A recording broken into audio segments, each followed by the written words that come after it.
Sudhakantha doctor Bhupen হাজৰিকাৰ জন্ম শতবাৰ্ষিকীৰ বৰ্ষটি লখিমপুৰ বিশ্ববিদ্যালয়ৰ সমীপতে এটা বিশাল প্ৰতিমূৰ্তি আজি আমি উদ্বোধন কৰিলোঁ। মই লখিমপুৰৰ বিধায়ক মানৱ ডেকা আৰু লখিমপুৰবাসী ৰাইজক ধন্যবাদ আৰু অভিনন্দন জনাইছোঁ। সুন্দৰ প্ৰতিমূৰ্তি এটা হয়তো অসমতে বিৰল। ই সুধাকণ্ঠৰ প্ৰতি এটা প্ৰকৃত শ্ৰদ্ধাঞ্জলি। মই সকলোকে কৃতজ্ঞতা জনাইছোঁ।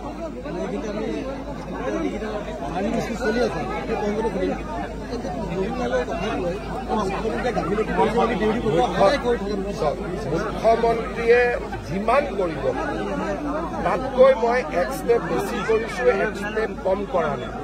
আৰু সময়ে এইটো প্ৰমাণ কৰিব।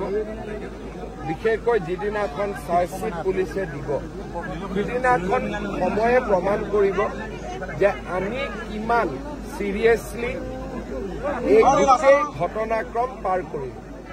গতিকে মই ভাবোঁ এটা মাহৰ অপেক্ষা। গতিকে এটা মাহত প্ৰেছ কনফাৰেন্স কৰি কথা বতৰা কটাকটি কৰি লাভ নাই। এমাহৰ পিছত আমাৰ কষ্টৰ ফচল ৰাইজে নিজে দেখা পায়। মই ভাবোঁ যে সেই দিশতো আমি বহুতখিনি সমাধানৰ দিশত লৈ যাব পাৰিম। 25 নৱেম্বৰত আমাৰ ৰিপৰ্ট আহিব। আমি ভাবোঁ যে অসমৰ ৰাইজে প্ৰকৃত সমস্যাটো অনুভৱ কৰিব পাৰিব। কেতিয়াও ৰাইজক সঁচা কথাখিনি জনোৱা হোৱা নাছিল। এইবাৰ সকলোৱে সঁচা কথাখিনি জানিব পাৰিব আৰু তেতিয়া আলাপ আলোচনাৰ মাজেৰে সমাধানৰ ৰাস্তা ওলাব। চিনকম বৈঠকৰ পিছত 2026ক কেন্দ্ৰ কৰি এটা প্ৰক্ৰিয়া ষ্ট্ৰেটেজি ল'ব আৰম্ভ কৰিছে। অগপ এটা স্বতন্ত্ৰ ৰাজনৈতিক দল। ই বিজেপিৰ অধীনত নহয় আৰু তাৰ এটা নিজস্ব আইডিঅলজি আছে, নিজস্ব আদৰ্শ আছে।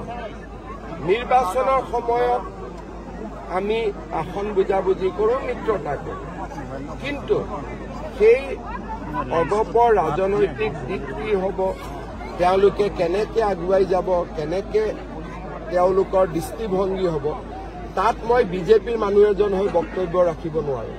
মোক যদি বিজেপিৰ কথা সোধে মই উত্তৰ দিব পাৰিম, এজিপিৰ কথাত মই উত্তৰ দিব নোৱাৰোঁ। যিহেতু 26ৰ নিৰ্বাচন আহি আছে, 26ৰ নিৰ্বাচনৰ আগতে আমি কথা পাতিম।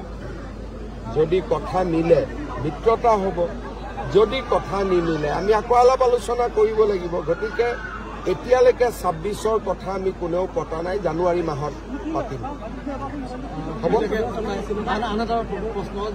নিযুক্তি প্ৰসংগ ওলাই আছে, আমি অলপ ভিৰটো কমিলে চাম। নিযুক্তি প্ৰসংগ ওলাইছে, নিযুক্তিবিলাক কেতিয়াৰ পৰা? নিযুক্তিৰ মই 2 এদিনতে ডেটবিলাক ঘোষণা কৰি দিম। আমাৰ ৰেণ্ডমাইজেশ্যন বুলি কয়, ৰেণ্ডমাইজেশ্যনৰ কাম চলি আছে। তাৰ পৰা পষ্টিঙৰ কাম চলিব। প্ৰায় 10-15 দিনৰ এটা প্ৰক্ৰিয়া আছে। নৱেম্বৰ অক্টোবৰ মাহটো আমি কোনো কাম কৰিব পৰা নাই। সকলোৰে আপোনালোক সকলোৱে জানে পৰিৱেশ।